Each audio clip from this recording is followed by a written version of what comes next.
Five, four, three, two, one.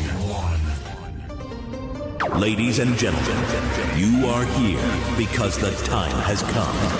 And now, welcome to the show that speaks truth, lifts up Christ, and unites Christians across the globe for one mission: reaching lost souls. Get ready, because Pastor Wendell Hutchins is here to break down what's happening in the world and give you the tools to conquer the enemy. This is your moment, your battle cry. This is Courageous Faith.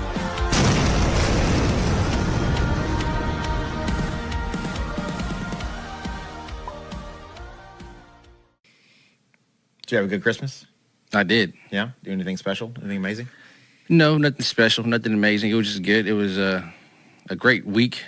Yeah? Leading up to that, having a lot of prayers having to be sent out. Yeah. And then Christmas Eve, the prayers were answered, so it was perfect. That's Great awesome. Christmas. Good. Mm-hmm. You? Good little Christmas. Yeah, it was good. We spent some time with the family, and we got to have, we usually do that Christmas Eve thing where we have people come over and play games and stuff. So we had it was a packed house, man. It was a bunch of people in my house. So, and they stayed a little too late. But it's okay. I mean, that's what Christmas is about, right?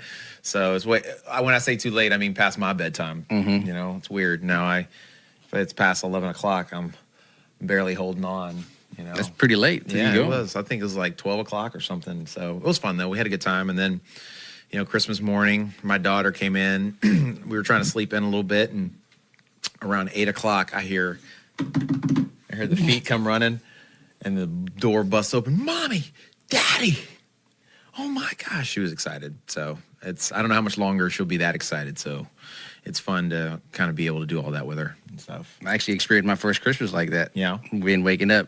Dada, it's Christmas. Yeah, she was excited. Oh, my goodness. This is the first time ever that she's, opening presents, throwing them, That's cool.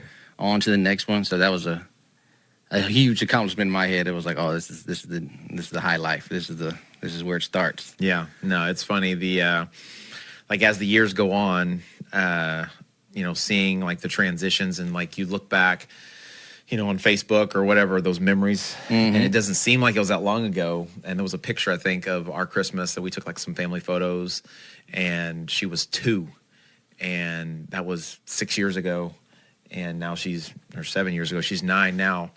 Wow. And just thinking how she's changed and, all that stuff. But she still loves Christmas, so that's good. She loves Christmas music. I think that's our family's favorite time of the year is Christmas time. All the Christmas movies and all the little events that happen and the concerts and, the decorations and the goofy sweaters and all. I mean, it's obviously what the time of the year represents too, right? Jesus being the greatest gift of all. So I think it's just all this stuff. It's just a great time of year. Yeah, I let my daughter slide today. I was taking her home, and she was singing "Jingle Bells, Jingle Bells, Jingle All the Way." Yeah. It's my daughter's still trying to wear Christmas stuff. Christmas is over, but I mean, technically, we could still do it till January 1st, right? Yeah. So it's okay. It's okay. So, but I'm excited, man. New Year coming. This year flew by so fast. Oh man, yeah, so fast. I mean, the last 3 months, I feel like we're a blink of an eye. So I guess the older you get, your concept of time changes so much, and because you've lived more life. So 1 month or 2 months can go by so much faster, so much quicker. So when you're 9, everything's slow. Everything seems so slow. A week is like a year in retrospect. But now this time, man, time is fleeting. Yeah, right? you're ready to grow up, and now you have a kid. You're slow down, slow stuff down. Yeah. So, but I think Pastor kind of talked about it, a little bit this weekend. But I feel like that's why we have to be so adamant about, and so, disciplined and very dedicated and very what's the word I'm really looking for? Deliberate in how we live our lives, because time is so fleeting. Even if it's just how much more time do I have on this earth, to do what God's called me to do and be a witness for Him and share my testimony. But that's one part. But then the second part is Jesus could come back at any moment now. Yep. You know, and I feel like I've heard that my entire life, but I've never felt like a sense of urgency like I feel now. Just with the climate of our culture and the world in general, and it's shrinking so much, and so many of the prophecies in the Bible just seem so alive. And so, if it was just, I don't have that much left on this earth, just in concept of time. Yep. In age, but even more so, Jesus could come back tomorrow. So, we have to live with this sense of urgency and being very deliberate in, how we do things in our lives. Yeah, what he preached yesterday was the perfect sermon for the last Sunday of the year. Yeah. Because a lot of people are at this point like, man, it's the end of the year. I didn't do out. My goals weren't hit, the things I wanted to do. So they're kind of in this rut like, oh, man. But what he did on Sunday was fire you up. Yeah, I felt so. Like, man. I told him, we were talking. He's like, I hope that made sense. I was like, sir, I'm gonna be honest with you, man.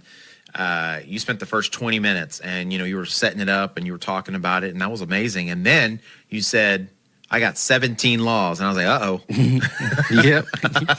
17. 17. I was like, there's no way. And he did a masterful job of going through each one, breaking them down to an extent, and really talking about how the importance of each one.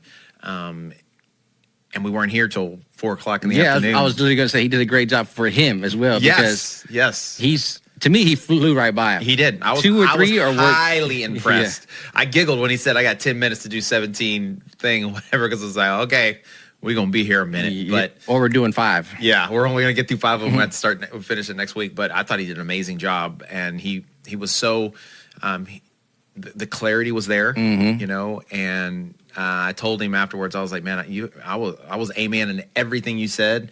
He made me want to get up and run. I mean, that's not really my personality, but I was like, yes. So it was all so good, so good. He took it for a person that for service. Letting your service become worship, but he was saying these things like, I'm going to implement this at my office. Like we're taking this over here to work. The notes I took, we're having we have a meeting every month, with our team and our coaches and stuff. But in our first meeting of the year, I'm going to implement all of this stuff into our culture. And a lot of it's stuff we already do, and a lot of it's stuff we already talk about. But like being very adamant about how we set this into our vision and our mission on a daily basis. So we're going to be, I'm implementing every single one of these things. So yeah, I'm excited to get into it. Yeah, I am too. Like this, we'll just start right into it, right? 17 laws. Do you just want to go one by one? Well, I think so. We kind of talked about, we could spend the whole month, Talking really breaking these. this down. And, Pastor's on, he's on a little bit of a break. So he's needed to take a little bit of a break for a while now. And so I feel a little bad in that I feel like I'm forcing him to go out of town, right? So my family and I were going to take him out of town, and so my wife and Sister H and him, they're already on their way out. So all those leaders, a lot of us leaders had gotten together here at our church, and we wanted to bless our pastor and let him know how much we loved him and how much we appreciated him.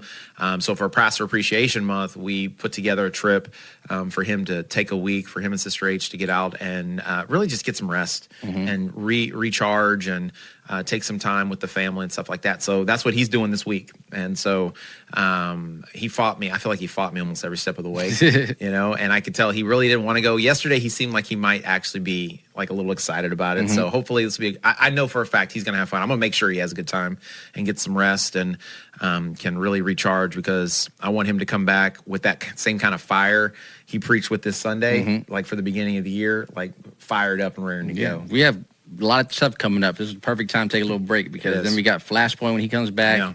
And then the beginning of the year, and we've got connect groups and, all types of the school year starting again. And, we want to hit the new year with all cylinders firing. It's a lot easier to do that when you're not exhausted. Running on fumes. Yeah, exactly. So, but yeah, man, I wanted to see if we could, and I know you and I talked about, we want to get into some of this and talk about some of the things that really stood out to us. Yep. And then maybe next week when Pastor gets back, we can, dive deeper in with him and ask him some questions and let him break down, some of the laws in a little more detail. And maybe we just spend this, well, obviously you have to make sure he's cool with it, but maybe spend the whole month just breaking this down. Yep. Right. So I think there was more than enough content to be able to do that with. So, what was the thing, I guess, maybe just launching it out, what were some of the things that really stood out to you that he talked about? Maybe not necessarily the laws, but just even the first part. I know, like for me, when he was breaking down, he talked about how God measures love by stewardship. Yep. And that's really kind of, I feel like, how he set up each one of these things, because, we talk about how as our discipleship path, it's belong, believe, give. And, when we get to that give portion, we are, what we talk about, what pastors always taught, what we teach in our growth track is that we are given a measure of what we call our 4 T's, right? Parentheses, our 5 T's. So your time, your talent, your treasure, your testimony. And then I've added one, and it hasn't been approved yet, but your temple, so your body, right? And so we've been given a measure of all of these things, and so it is our responsibility to be good stewards over those things. And then in addition to that, how do we use that measure that God has given us, and how do we commit it to God, right? Do we give it to God first, or do we do what we want with it, and then whatever's left, we give God something. The leftovers. Yeah, a little bit of leftovers, right? And so, that was one of the things that, when he was setting this thing up, that, God's measures our love by our stewardship. And so how our priorities are set up really dictate what we love. Yeah.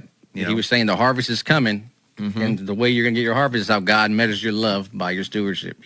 That's how he led into it, right into that. Yep. Yeah. So, and then he said something else kind of as he was going in there. He said that culture is what I repeat until it becomes my normal, and so for so many people, when you talk about money or you talk about taking people's time, people start getting all antsy and squirrely in their seats and stuff, because, they don't want to commit too much, or they don't want to overcommit, or they're scared you're going to, I'm not sure what it is, but that's how church revolves around.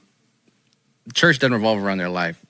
That's church revolves around their life. Yeah. Not life revolved around the church. Right. That's and I think sometimes that's exactly the way you said it, is people are thinking church. They're thinking the building. They're thinking like a requirement, or they're thinking like, check something off the box, when really we are the church. Like you, me, the other people that are sitting in the chairs, the singers, the community. We're the community.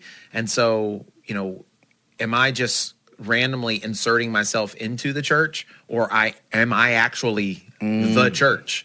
And if I am the church, then that means I'm giving of my time, my talent, my treasure, my testimony. I'm taking care of my temple.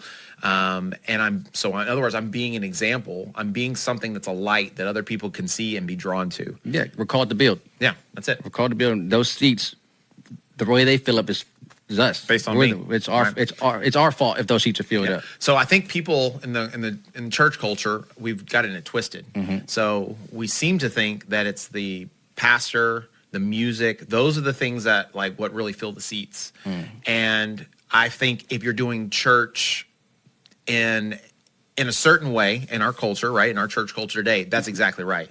And what happens is it becomes a very entertainment driven thing. And so I really like the music at this place. It just feels so powerful. The music's great, or the musicians are amazing. Makes me feel good. It makes me feel good. I get the goosebumps and all this stuff. And all that stuff's amazing. I love good music. I love listening to great singers and, great musicians. We have some of the best musicians, I feel like, period.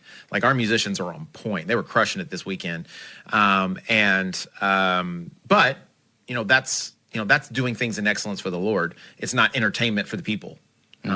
So the same thing. I believe our pastor is, one of the greatest speakers and communicators and writers of his generation, maybe period. And that's not even us. That's other pastors who look that's up the rest to, of the world. Yeah.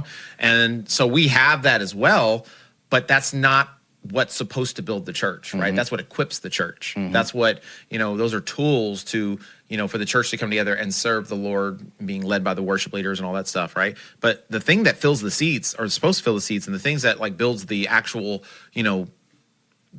property and all the amenities and things that serve the community should be the people that come to the church. Yes. And so if that's not firing on all cylinders, well, I don't care how good the minister is or how great the music is, it's not going to be a living, breathing, healthy church. It's just going to be an entertainment place. And those things are very fleeting, right? You see pastors, people who mess up, right? All the time, in these huge mega churches, because they can't handle the pressure of being whatever, you know, and the churches fall apart. You They know? became the rock stars. They became the reason why the seats were filled. Exactly.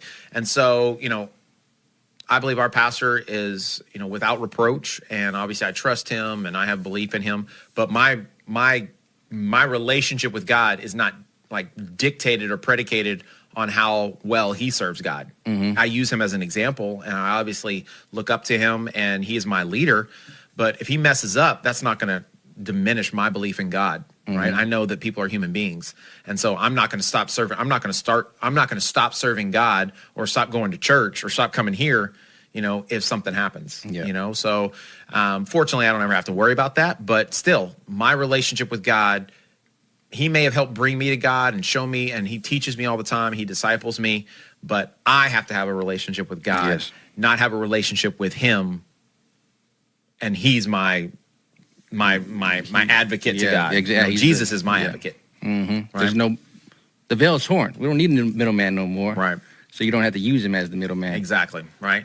So, you know, I think understanding that culture has to be repeated until it becomes normal. So here, the vision we have is loving people back to the passion and the purpose of Jesus Christ.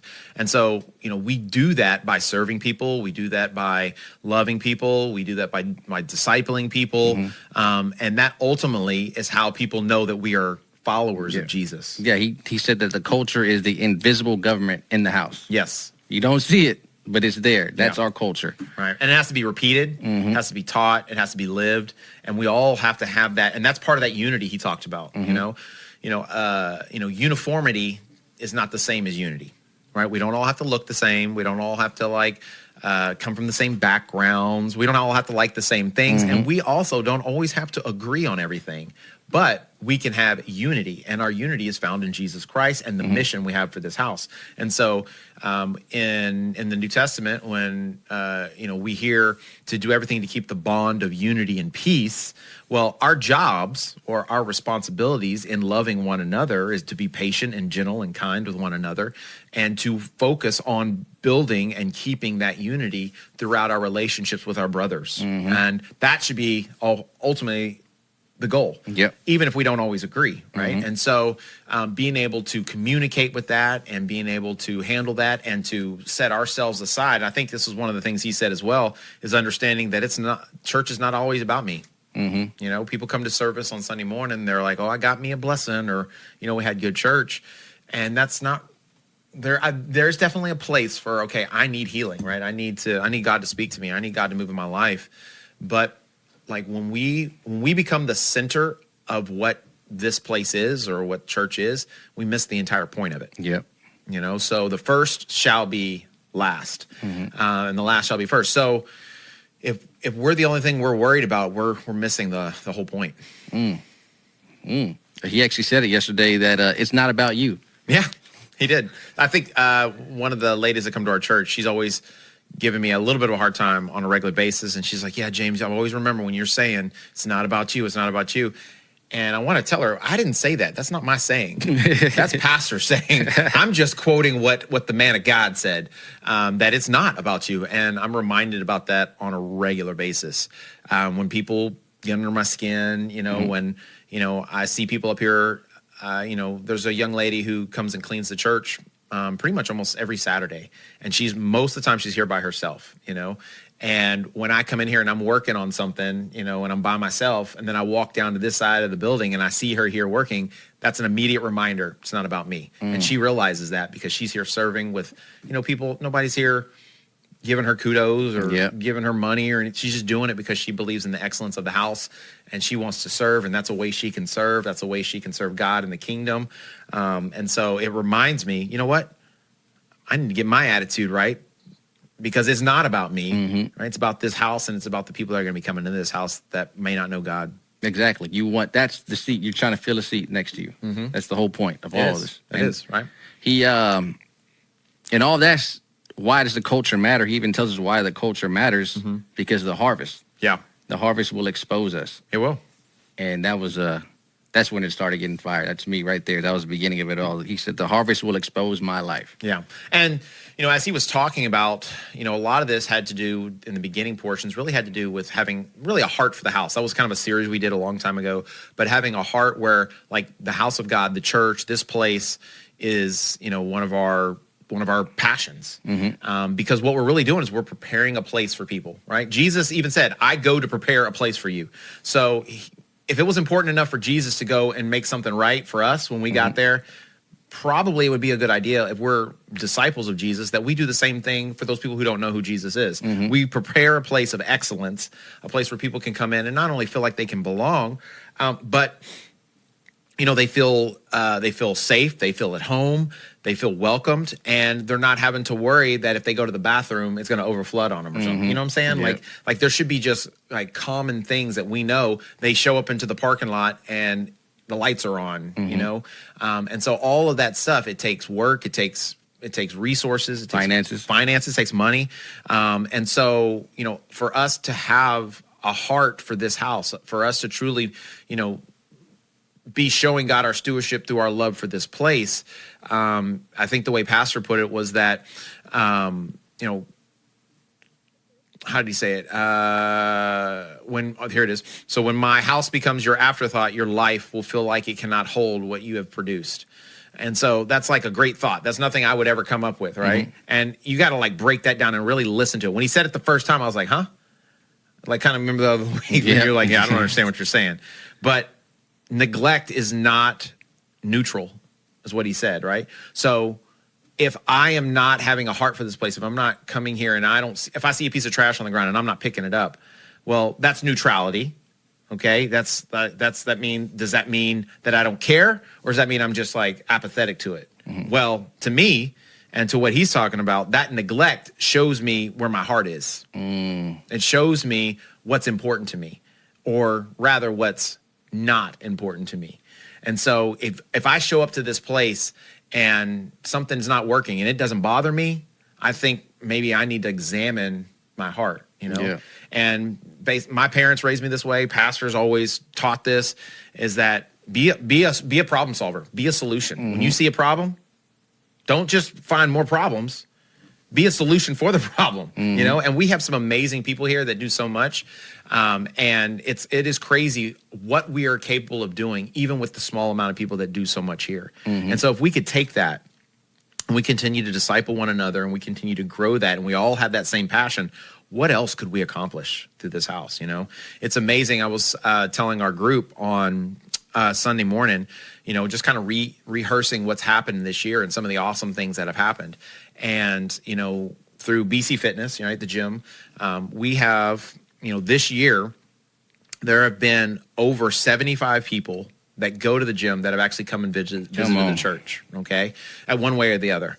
And we have people that on I think it's right around 20 people that regularly come every Sunday now. They're actually like part of the church now that would not have come here if it hadn't been for BC Fitness, We have baptized over 120 people this year. Come on. To me, that's awesome. Yeah. And most of those have come through our Connect groups. And so our Connect groups have, I think we had 3 semesters this year. And through those 3 semesters, we've had over 1,000 people attend those from a weekly basis. And those are new people, not like people who go to the church here, but people who don't attend that have started coming through our Connect groups. So when you hear those numbers, now those are not big numbers, but to me they are, because those are new souls, those are new people. And I know in my Connect group, probably 80% of the people, when we get into the Word, they have so many questions because they just don't know. And so if that's the way it is in my group, I can only imagine it's like that probably in all the groups. Yes. And so all of these people are hungry for the Word of God. They're hungry to find out who God really is. They're searching and they're unsure, and they want to ask questions and they want to learn, but they just don't know where to go, right? Or they don't have the right people that are willing to go out of their way, or give them some time, or hold a Bible study, or host a connect group or something like that. When I think about the next year, I'm thinking that we cannot be satisfied with those kind of numbers. I'm thinking double, triple that. 10x faith. 10x, exactly, right? How much more can God increase his kingdom, and how many more people can we affect for the kingdom of God? And so, as Pastor was talking about that, and I think you mentioned it earlier, like culture is the invisible government of the house, right? And so, what is the culture of this house, right? If the culture of the house is to love people back to the passion and the purpose of Jesus Christ, are we all operating in that? Not just a few of us, not a handful, but are every single one of us doing that? So what we reward is our culture is what I reward, yes, what I tolerate, and what I repeat. That's exactly right. Until it becomes the normal. Until it becomes normal. So we need to repeat that so much that it becomes part of, the way Pastor would put it, part of our ethos. Yep. You like that? I do like that word, ethos. So, but we have to make that part of who we are. And so when he was breaking down, those 17 laws, one was pretty much better than the next. Yes, it just kept going. It kept getting better. It kept getting better. And I was like, oh. Because you think, how can 17 laws? That's a lot. Yeah. God only needed 10. If we do 17, yeah, then it just kept going. It was like, oh my goodness, this is. I texted in the middle. I was like, we got to do a whole podcast over all of this stuff. Yeah. And you were texting me, and I wanted to respond, but I was trying to take notes at the same time. I was like, I can't do both at the same time, right? So, but the first one was the law of significance, right? And so, he broke that down. He said, no one carries a move alone. No one carries a move of God alone. Exactly. So when we think about that, when you see that, when you hear that, well, how many of us come to church and we're like, you know what? I don't really have anything to offer. I'm not like I'm very insignificant. And so we just sit on a chair or sit in a pew for God knows how long. And so realizing that as part of the house, right, we are a body first, And so if we're a body, some of us are a hand, some of us are a foot, right? Some of us are a leg. And if we're not operating in what God has given us, whatever gifts he's given us, then that means that's probably something that's not being taken care of properly, right? Or to the fullest extent as it could be in the house of God. Yeah, when I heard that yesterday, I thought that everybody, once you sit your butt down in the seat here, you automatically become a shareholder of the building. Yes. You're a shareholder. And shareholder for a business, they're always trying to grow the business to get more out of it. What can we get out of this? What can we do to get this thing going? Think of yourself as a shareholder. That's the law. Like we all own this thing together. This is our church. This is our community. And if you think this place changed your life, don't you want someone else to get their life changed? Right. No, for sure. So, I mean, if you think about that, right, if you're a shareholder, well, if I own part of a company, there's probably no limit to what I'm going to do to try to do everything to make that company as successful as possible. I used to, one of the company I worked for before I started BC, I wasn't a shareholder, but I felt like I had equity. And I felt like I was building something, even though it didn't belong to me. I still felt like I was invested in it because of all the time and effort that I put into it.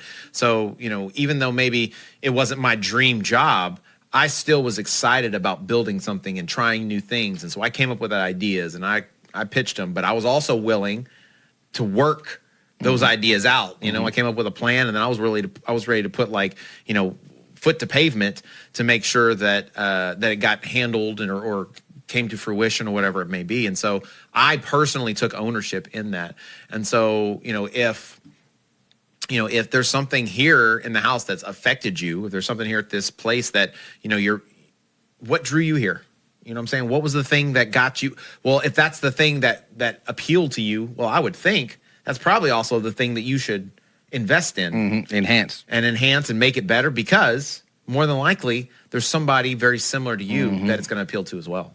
Yeah. Right. That's actually good. Yeah. So that, I think the law of significance was really important and a great one to start with, because it helps. It should help everybody realize that you have a place at the table. You have a seat at the table. And I think, Pastor always used to talk about how, that's how Jesus did ministry. He did it at the table. He always did it at the table. Everybody had a seat at the table. Didn't matter where you came from, who you were. Everybody had an opportunity to sit at the table and to be healed and be restored, and then ultimately go out And save. and do the same thing, you know? So, to whom much has been given, much is required. So, I think that was a great one to start out with, to let us all realize that I'm not just another person, a tail end in the seat, but I matter. And what I do for God matters as well. That leads right into the second one. Yeah. The law of the big picture. Yeah. Yep. Yeah. Right into it. Yeah. So, and it goes back to, it's not about you. me. Not about me, yeah. And so, you know, he made something, and it immediately made me think of this story. It said, no task is beneath love. Right. And it's funny, but I immediately thought of this story. A few years ago, we had a guest come in, a bishop that was here, and this was back before we changed the sanctuary and everything. And, you know, I'd come down from the platform from singing, and he was from Africa, someplace in Africa specifically. He had like the whole dashiki outfit on and everything. And one of the ministers actually said, "Hey, can you take him to the bathroom?" And I thought we were just, because we serve in excellence here. So, you know, if somebody needs to go to the Sunday school, we don't say, "Hey, the Sunday school's over there." We walk them there. You know, we lead them there, right? We show them. So I was like, "Yeah, of course." So I start walking him to the bathroom, and about halfway there, I realized he was blind. Oh. Yeah, that's what I said. Oh. And so we walked, you know, to the bathroom, and I got him in there. And once we got to, I really started getting worried, because he needed my help to get into the stall. And I was like, what is going to be required of me? I cannot tell you how nervous I was getting. And then I got him in there. He's like, "Where's it at? Where's the toilet at?" And so I got him to a touch. He's like, "I'm good now. You can leave." Oh my God. So I was so relieved. That was a close call. It was a very close call. And the way he said it was like, "Hey man, what are you doing? Like, why are you in here?" You know? And it was such a relief. But that statement, no task is beneath love. You know, there's no telling what God may require of us. He may ask us to do. You know, you should be able to clean a bathroom without a problem. If somebody walks in off the street and they're dirty and they're smelly, that shouldn't be a problem, because at some point in time, maybe my dirty and smelly look different. Yep. Right? Maybe I was just dirty and smelly on the inside, and people just couldn't see it and smell it. But still, I was unclean at one point in time. But Jesus still loved me enough to find me and to love me. Yeah. Yeah. The mission is bigger than the individual position where you're at. Yeah, it is. It is. So, you know, I think that's one of the great things about here is, like, you know, I knew I had to do it this way, but I didn't say anything to him about, you know, our group we had working this weekend until we were done. And I sent him a picture, some videos and stuff. He's like, "Oh man, I know y'all are up there. I'm coming up there next." I knew he would come up here, right? Because he leads, he leads by example. And so I know he would have come up here and been in the middle of all that. And I didn't want him up here. Yeah, because he's super excellent. Yeah. He sees something else, like, "Oh, we should do that too." And I was like, no, let's finish this project first before we start something else. Yep. Right? No, we need to get up there on that ladder and clean that spider web out of the corner. So, but I know he was so appreciative, and he was so excited to see so many people up here serving. And over the last couple of weeks, we've gotten a lot done, and really helping to get this place back in fully working order. And so I know that's been a blessing for him, and I think that's really helped uplift his spirit. So think about that as well. So think of that law of the big picture. Well, we're called to serve and love one another. So when the God of the man of God in this house serves, and I guarantee he serves probably more than anybody else. He gives more than anyone else. And just knowing him, living this life and doing ministry for a while now, it can be overwhelming at times. Yeah. You have all these things that are put on you that nobody ever sees or ever gets to experience. And so when people do things like this weekend, that is a blessing to his spirit. That uplifts his spirit. That is like, okay, I'm not in this alone. God has brought people here, and hey, we are doing the right thing. People do love this place, and this is effectual. And when that doesn't happen, that weighs on you. Yeah. What am I doing wrong? Exactly. What have I not taught? What am I, God, what am I doing?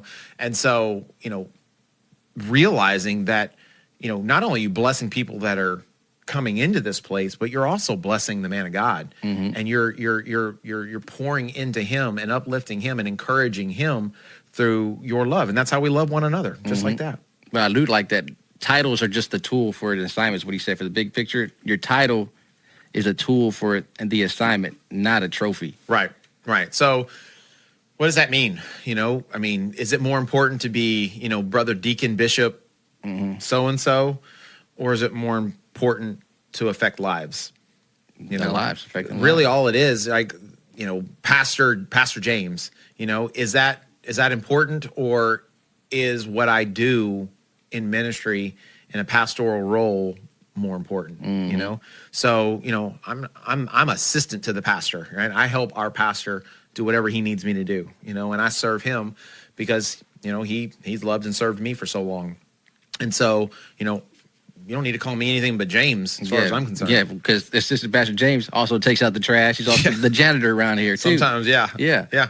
So, and so I think understanding that, yes, okay, we have to have government, we have to have authority, we have to have leadership, right? We have to have teams, and we have to do all these things.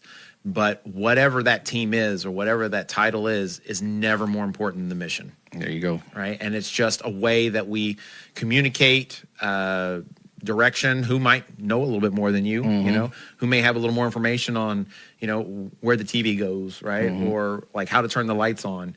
But other than that, you know, we're just like Jesus was, you know, he was the rabbi. Yep. He was the rabbi, but he worked harder than anybody else did. And he washed their feet. He washed people's feet, you know, and, you know, he had to take breaks because he was so exhausted for how much he served people. So realizing that and getting a hold of that, I think means so much as part of these laws we're talking about, having this heart for this house.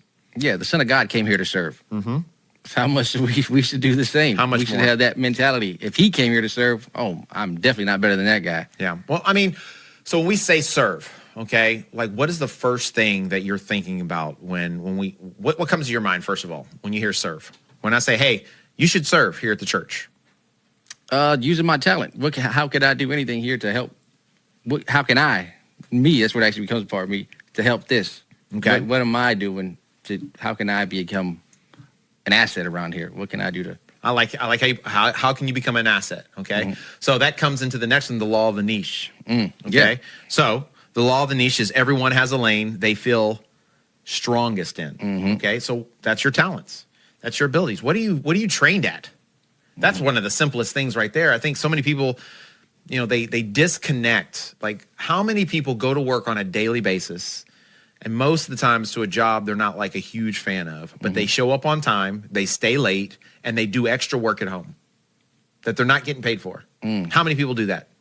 Countless. Countless people do that. I coach a lot of people, and I cannot tell you how many people tell me that that's the biggest challenge with them getting their runs or their workouts in, is because they don't leave their work at work.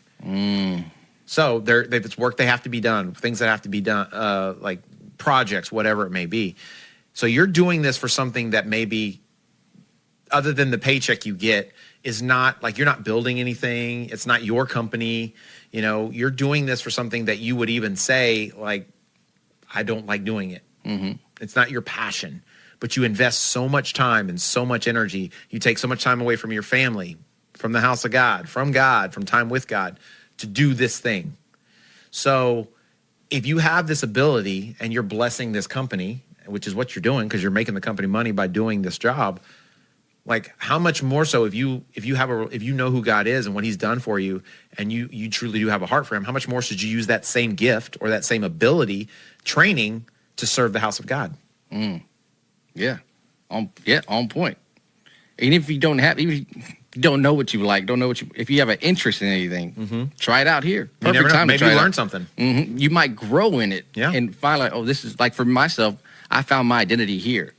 This is why I can never leave this place. I found myself here. That's where I found who I was, what I was good at. Like, I had an interest in this video things and things like that. And the guy who was in charge took me under his wing, like, oh yeah, come. And he just showed me the ropes here and there. And I was like, this interest became what I really love to do. Sure. And what I love to do, I don't even get paid to do it. Yeah. But I love to do it. This fulfills me more than anything else in my life. Right. Well, I think so. one of the things that we talk about a lot in like our growth track, right? So the growth track is our discipleship path here. You know, it's how you get connected in the church, how you become a member, and all that good stuff, right? And so one of the things we talk about is, you know, how do I get involved, right? Because that's a big question. How do I serve? And so usually I always encourage people, do something that you're good at. What's your passion? What are you excited about? And whatever that is, you need to try to get involved in that place. But also, if there's something you're afraid of, or there's something that maybe you don't feel like you're that good at, try that too. Because you never know. You never know. God may open a door. Like, you know, one of the things that I can say that, you know, that has helped me a lot in my maturity in God is that when, you know, I was coming back, I asked Pastor, you know, I was like, hey, you know, I know I need to serve. What should I do? And he said, just say yes. I was like, what do you mean? He's like, if anybody asks you to do something, just be available. Make yourself available. And so, you know, I said, okay. So people ask me to do something. Yeah. Okay. Yes, I got you. Yep. I'll do it. And so it was more like, instead of let me find something I want to do, it was more like, what's the need? Where is there a need? And so for me, that put me in places that I would not have normally gone. And what that did is God gave me opportunities for God to develop things in me that I didn't realize were even there. That's actually good. I was just thinking about that myself. For me, my first time, actually, when I first volunteered here, you had me volunteer for the people who were first time guests, and they would stay after and we would talk to them. Oh yeah, the meet and greet. Meet and greet. Yeah. At that time, I'm antisocial, very quiet. Like, I can talk to people I know, but if I didn't know you, it was hard for me to just go and do something. But you told me to do the meet and greet. And you saw something in me at that time before I even knew that was one of my gifts, to be able to talk to people. And now, like, I like meeting people. Yeah. And greeting people. I mean, dude, you were like when it comes to meeting people and networking and making connections with people, you're one of the best people I've ever met. Like, I can't, I'm horrible at that. I got to get to know you. We got to be, and then I'll invest in you and all this other stuff. But I'm not like, I'm not everybody's cup of tea. You know what I'm saying? I'm a slow burn, you know. Yeah. But you connect with people so well and so genuinely when you first meet them, and you're amazing at networking and taking that next level. But you're 100% right. That was not. That was out of your wheelhouse. Even though that's a gift and that's something God has birthed in you. Until you realize that you can do it, or until you practice it and mature that, you may be missing out on really where God really wants you to go. And so you have to step out of your comfort zone, you know? So, you know, when I first started coming here, and I still am not like, I probably should be somewhere else, but, you know, I was singing one day and it was just in the congregation, you know, and somebody turned around and said, you should be singing up there. And I was like, nope, I should not be singing up there. And so, you know, somebody talked to somebody and they were like, hey, why don't you join the choir? And I was like, well, Pastor told me to just say yes and start volunteering, you know? So I just joined the choir. And I was in choir and small ensemble and stuff like that in school, what have you. But I did that because my mom forced me to do it, not because I wanted to do it, you know? And so that was 23 years ago, 24 years ago. And there's probably no place I would never go to a church and say, hey, I should be singing and leading worship. That's not like, that's not me. That's not my talent. That's not my thing. You know, I'm not a professional musician or a professional singer. Nobody's thinking that about me. But when people come here, they see you. I'm one of the worship leaders, you know, and I am like the firm definition of worship. I am not a singer, you know, I'm not a songbird or whatever, you know. I'm up there making a joyful noise, you know, to the best of my abilities. I practice and I do all the stuff, but, you know, I'm not the guy, you know. So but you have been the guy. What do you mean? But God uses willingness, you know, and he blesses that. And, you know, he will bless you when you sacrifice, when you're out of your comfort zone and you do things that maybe you don't. Because here's what happens. When you do things specifically that you are not comfortable doing, then God can insert himself into it. He can receive the glory because he's doing it out of his strength and his power, not out of my abilities. And there's a lot of things I'm good at, and I know for a fact I'm good at it. But when I do things that I'm good at, then it's really easy for James to get the big head and for me to get the glory because I'm doing it because I'm so good at it. But when I start operating in places that I'm uncomfortable, in places I know I don't have abilities in, and something good happens, it's because God had his hand all over it. Come on. You know? And so I think it's important that we, yes, do things that we're good at, that we can bless the houses with our talents and our abilities and our education, but also step out of your comfort zone and do something that maybe you feel like, I don't know. Yeah. And let God birth something in you.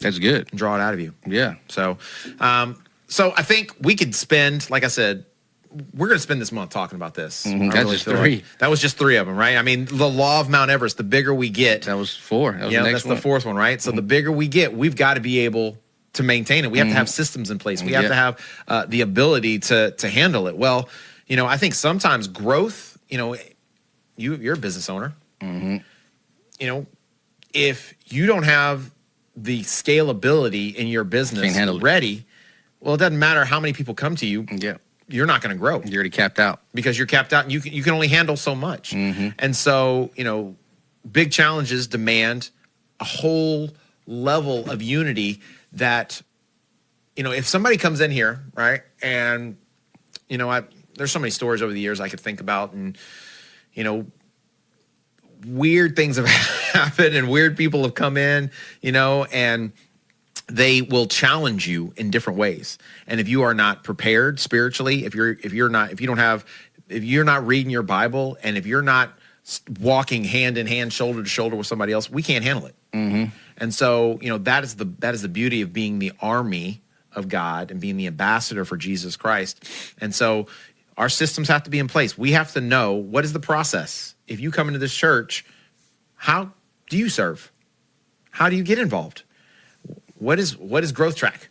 You know, what is our discipleship path? If you can't like quote that, if you can't like off the top of your head say that over and over and over again, well, where's the unity at? How can we all be speaking the same language if we don't know what the language actually is? Yeah. You know? And so our systems have to be in place. We have to all be firing on all cylinders. We have to know, you know, what is the vision of this house and how do we go about doing that? And if you don't, yes, okay, some of that might be on the leadership. Have we not done a good job of teaching that? Or it could be on, have you not been a good job of listening and learning about it? Have you not been engaged? When we have gatherings, when we have leadership things going on, have you been engaged and coming and showing up to them? Yeah.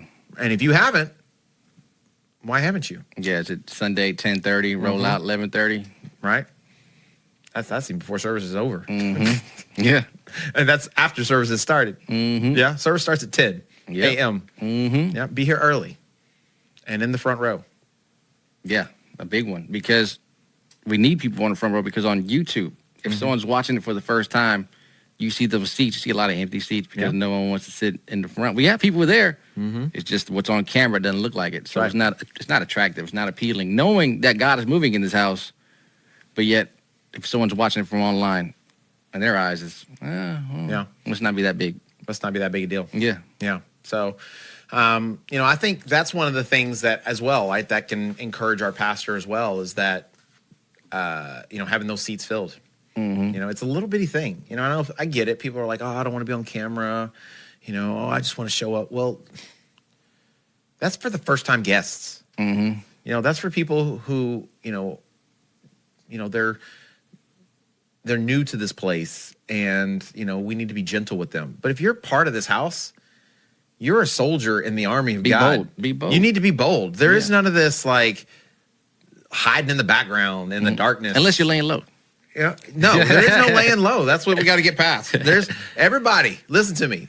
Stop laying low. We ain't got time for laying low anymore. You hear me? I'm sounding like a country bumpkin. We ain't got time. That's definitely not pastor. But we can't afford to lay low. We can't afford to be a faceless person in the crowd. Yes. We have to be engaged. Be bold. We have to be bold. There's so many different ways to be engaged. I don't know anybody that shows up to church that I know, the people that I'm in relationship with, that show up like not caring about their appearance. You know, they're not showing up and looking busted and disgusted, as pastor has said in the past.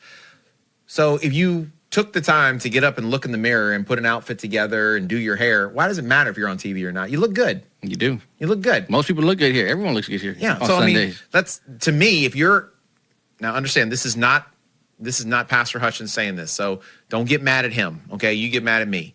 But if you're so self-conscious of the way you look that you can't be on TV, do something about it. Bottom line. All right. Now, obviously, this is what I do for a living. I help people get in shape and do. But you have the ability. Everybody. I don't care who you are, how young you are, how old you are. If you're worried about the way you look, then you can fix it by several different ways. So don't let that be the excuse of why you're not on TV, and don't get mad because we want you to sit on the front row. It's not about you.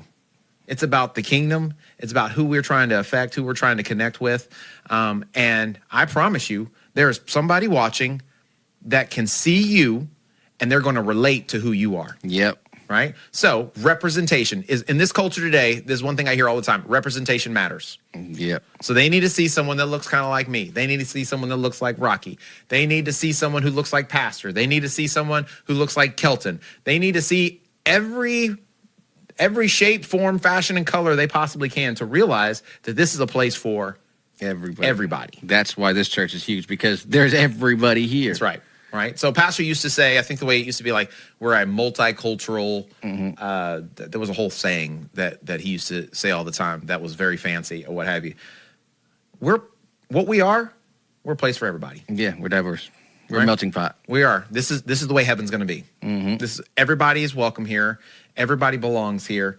But when you come here, because you're going to have an encounter with the Holy Spirit and with who Jesus is, when you come here, you cannot remain the same, because that's what it was when people had an encounter with Jesus. They came, they got healed, and then he said, go and sin no more. They had to change. Yeah, if you're scared to be on TV, you're scared of what the world thinks about you. I guess so. Yeah, There's also, I mean, we could probably go off. because you already know what God thinks about you. Yeah. Well, I mean, he loves you enough that he died for you. Yes. Exactly. So what's being on the YouTube for an hour on? Why does that matter? And let's be honest, nobody's singling anybody out. Nobody's sitting there like staring at that one person. Okay. Unless Doing something crazy. there's someone falling asleep Yeah. or something like that, So drink some coffee and sit on the front row Yeah, and be engaged, and let's go. and take some notes. Take some notes. So I think those are little things that we can easily do that makes not only our online presence more enjoyable, right, and a higher level of excellence when people watch it, but it also encourages our pastor, because if you go to school and you're sitting on the back row, You're not learning. I mean, let's be honest. You're probably sneaking in and sneaking out. But if you're on the front row, you're engaged. You're up there because you're trying to absorb and get everything you can, because you're trying to get a good grade. And so the tendency is the further you sit back, the less likely you are to really get Grasp, something yeah. out of it. Right. So we probably should get as close as we can. That's the Bible talks about that, and I mean, God wants you either hot or he wants you cold. He doesn't want you lukewarm, or else he's going to spew you out of his mouth. And so if we're hot, if we want to be hot, we need to be up close and engage as much as we can. And then encourage other people to come with us. Don't do it alone. That's good. I think we're good for the day, James. I think so too. I think we can keep going and going and going, right? So, but yeah, so I mean, we've just done 3.5. Yeah, four, one was touch four 4 adjacent, but I think we're going to get into all these, and next week we'll get Pastor in here, and we can really break down these, because even with that, the law of the weak link, I really want to. When he talked about the law of the weak link, No, we call it the law of the chain. Yeah. that one. So I've got some questions, but then also I've got some comments about that one. But there were some of these ones, man. The law of the bad apple. The catalyst was a good one for me. The law of the catalyst. Yeah, that was a good one. The law of accountability. I almost jumped out of my seat when he said that. Yeah, you were one. actually talking out. You were vocal yesterday. Yeah, Brought me on Sunday. I was a little hyped. So, but there's so many good ones, and I really want us to, and you too. I know. I want to just break down each and every one of these and just really visit and talk about them. Right. So, it's an exciting time, man. Brand new year. The event we're coming up on January 8th and 9th is going to be a lot of fun, right? So did you talk about that already? Did you already get into We have it? not talked about that. No? Well, talk about it. What is it? Flashpoint Live is coming with Gene Bailey, Pastor Tony Suarez. I think Alan Dididio is going to be here. No, he was on. They were on live. They were on live together, yeah. Yeah. If you haven't watched that, Pastor he was already on Flashpoint Live when they were in their newsroom. He crushed it. Yeah. So, I mean, there's going to be all kinds of speakers. They're going to have panels. I think there's three different, I think there's three different, like, I think they're going to do some stuff Thursday night, Friday morning, and Friday evening. There's going to be people from all over the world that come in here. So people from out of the state, out of the country are coming to either speak or attend. So they're kicking off their tour here at our facility. And so that's going to be awesome that we're going to be hosting them and help kick them off on the right foot. And so there's going to be some great speakers. There's going to be some great opportunity for our church, right, to serve. But in addition to that, I think there's going to be people here that wouldn't normally come to this building that we'll have an opportunity to connect with. Yeah. What I loved about it, they were here before and they're coming back. Yeah. And they're starting off here. Must be a good thing if they're coming back. Right. 2-day event. It says something. So that's pretty cool that they're doing all that. And when they come with the 18-wheeler full of media stuff. And cameras. They're on point. They know what they're doing. So so that'll be even great for our media team, for our teams to learn and get exposure to, things that maybe we don't already know, so that we can be more excellent in how we do what we do, so we can give a better online experience for people that have never gone on before, So I think in everything you do. So one of the things that my dad taught me, and when I say my dad, I mean my birth father, that my dad, pastor, has just reiterated in me is excellence. And excellence in everything you do. And so excellence looks different ways. And what I mean by that is do as much as you can do with what you have until you have something better, and then do better with that. And so whatever level I'm at, I do and operate at the best of my ability. If I have $5, I'm going to do everything I can with that $5. When I have 10, I'm going to do everything I can with that 10. If I have a station wagon, I'm going to do whatever I can to take care of it and wash it and keep it clean and make it look good. I'm going to be a good steward over what it is that I have, so that I can be trusted with more. And so, in excellence in everything. So, maybe we need a new paint job on the walls. Okay, well, let's keep the walls clean until we can afford to get a new paint job. Okay, maybe the carpet needs to be replaced. Okay, well, let's keep the carpet vacuumed and shampooed and trash off of it until we can get to a place where we can get new carpet or new floors, whatever it is. And so excellence in everything we have. So just because something is old or just because something isn't, pristine doesn't mean we can't make it look great. And then once we are have shown that we can be responsible over that, I guarantee you God's going to bless us with more. Yeah. And so, that's what I mean by, and I think that's what he's put inside of us is let's be excellent, right? Let's take ownership of this place. Let's be excited about, what are different ways that we can engage and be passionate this year about the Church of Champions, but more so about reaching people for God. That's it. Yeah. So guys, we appreciate you coming in today. If you're not a subscriber to the Courageous Faith podcast, you need to subscribe. Yep. Make sure you like it, share it. That helps a lot if you'll do that. And then, down in the comments below, if there's something that stood out to you, write it down there. Let us know if you have a question.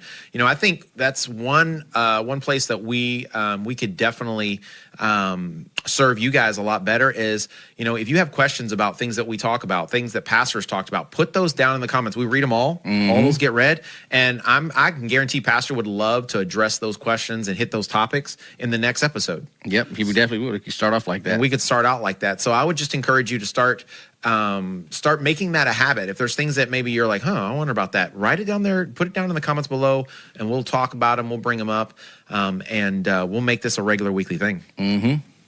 And go to champ.org for everything that we do around here at the church. Amen. Amen. All right, guys. And if you also want to give, you want to be a part, and you want to help support Courageous Faith, the Church of Champions, you can do that pretty simply. Champ.org. Champ.org. Just go to the give, or you could also go to, isn't there, what's the, you got to remind me, man. Phone number? No, not the phone number. Zelle? No. The member thing. What is the making me look now? Look like I don't know. Oh, what I'm talking about. Substack. There we go. My gosh, you're supposed to be helping me, man. See what this dude sabotage. Yeah, So, but yeah, go to Pastor's Substack. There are many different levels, right? You can just join as a free member, but you can also get additional content, support the ministry, support what he's doing by becoming a paid member. Yes. Yes, you can. So that's all. That's all for today. Yes. Yes, that's it. Okay. Well, we appreciate you guys. We love you. God bless you. Remember to love people back to the passion and the purpose of Jesus Christ. If you see Pastor, let him know you love him. Let him know you miss him. He'll be back next week. We appreciate you. God bless. And have a happy new year. Amen.